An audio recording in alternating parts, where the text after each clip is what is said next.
Hello, guys. I want to share with you some of the mistakes I made when buying my house. There are so many ways you can buy a house. For instance, let's say you are buying a house of 100,000 and you have 30,000 already. So you approach your bank to give you 70% of the money, which is 70,000, to make up the 100,000 you need for the house. At times you might have 20,000, you go to the bank to give you the remaining 80,000 to make up the 100,000 for the payment of the house. But in my own case, I decided to pay for the full house myself without taking any money from the bank. I didn't take any mortgage, no loan. So I decided to pay for the house myself because I was having money then. I was having some money then. But fortunately, 2 years after I bought that house, the Guardia de Finance came and they seized that house from me. Yeah, they took the house from me 2 years after. My case was worse because I was asked not to take anything from the house. My television set, my radio, my fridge, every property I had, they asked me not to remove it from the house. That I can only remove just my family and our clothes. Then we decided to go to court. When we got to court, the judge said the reason why they are seizing the house is because the money I used in buying the house was bigger than my monthly salary, my yearly income. If you put the money I work from January to December together, it is still not enough for me to have been able to buy this house. That is to say, the money I used in buying this house didn't come from the job I do. So I got this money elsewhere, and to them I got it through illegal means. So that was why they were seizing the house, because the money for the house was bigger than the money I declared in my code. The money my monthly salary, yearly salary. So I was asked to explain to the court where I got such money from. So I told the court, yes, of a truth, yes, the money is bigger than my yearly income. But I brought some of this money from Nigeria. Mr. John gave me 5,000, my friend. Mr. Paul gave me 2,000, my friend. This was how I put this money together to pay for this house. And the judge said, okay, there's no problem. Your explanation is good, but can you give us documented proof for you to convince us that you actually brought part of this money from Nigeria? That your friend, Mr. John, actually gave you part of this money. That Mr. Paul actually gave you part of this money. Do you have documented proof? And I said, no, I don't have documented proof. That was where I missed it. I was not having any documented proof, because when my friend was assisting me with 5,000, he gave me the money physically. When I was bringing this money, some part from Africa, I brought it manually. I didn't take it through the recognized means by the law. I didn't bring it through the means that is acceptable by law. So the judge said, okay, since you don't have any physical and documented proof, there's no way we can just believe what you are saying. For that reason, the house needed to be seized. So that was how I lost that house.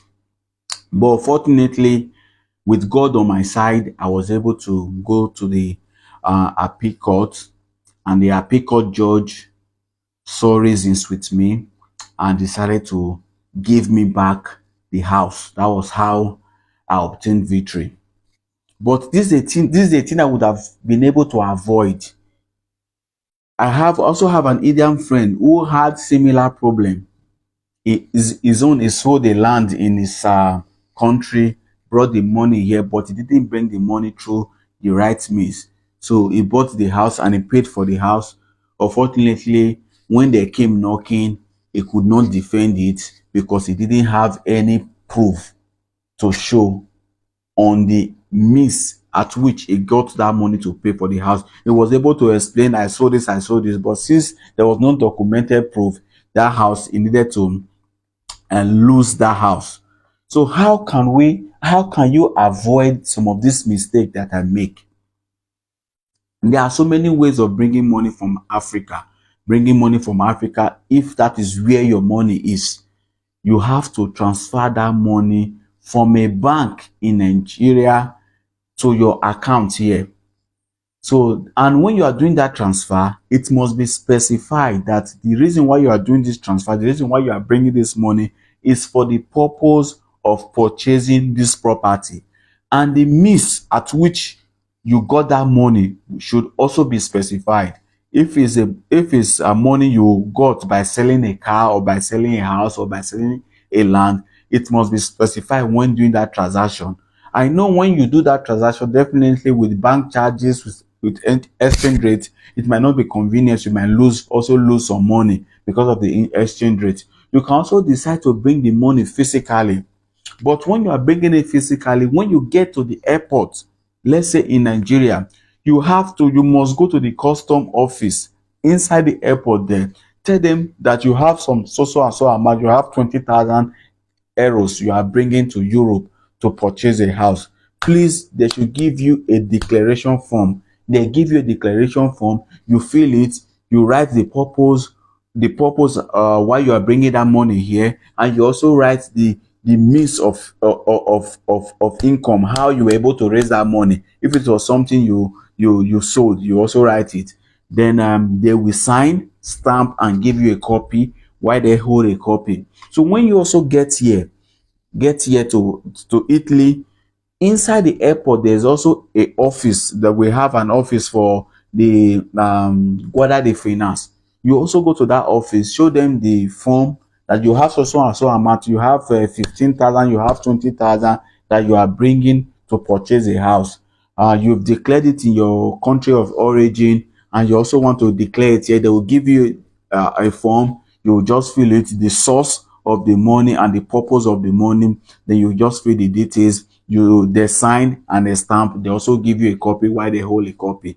These things are necessary so that in case tomorrow there is a need for you to defend where you got that money for, these are the evidence that will stand by you. This was some of the things I didn't have that made me lose the house in the first instance. Okay, let's also assume you are not bringing the money from Africa. You have the money here, maybe, and you needed some support from your friends and all that. Don't allow anybody give you financial support physically. If they must give you support, it must be through bank transaction. And when they are doing that transaction, they must also write the reason why they are giving that money. I'm giving my friend so and so amount to support him in the purchase of this property. It has to be there. Even if it is your wife should not give you physically. She will still need to do it a bank transfer while specifying the need, the reason why she is sending that money to you, so that if tomorrow they come and to ask you, you bought a house of 100,000, you only collected 60,000 from the bank, while you paid 40,000 from your own pocket. How were you able to raise 40,000, considering the fact that your monthly salary is 1,002, your monthly salary is 1,005? Putting this whole amount together from January to December is still, it will still not amount to 40,000 euro. So where did you get this 40,000 euro for? That might give you a problem if you don't have some of this documented proof to prove how you brought from Nigeria, how some friends assisted you, how you saved some money. This was the means you used in saving it. If you don't have those documents, you might be having problem, just like the way I did. I was not having some of those documented proof, and it cost me a lot of damage. I had to go up to the appeal court. Before God on my side, I was able to get my house back. So I don't also want you to make that mistake when you are buying a house, no matter how small the money is. If somebody is supporting you with 200 euro, if somebody is supporting you with 100 euro, if you are bringing money from UK, from anywhere in the world, that money must come through a registered means that is recognized by the law. In case tomorrow, I am not saying they will call from you, in case they come for you and you are being asked to defend how you were able to raise such amount, these are the evidence you will bring to defend yourself, so as not to lose that house. Please, please, please, please. Thank you, and God bless you. Amen.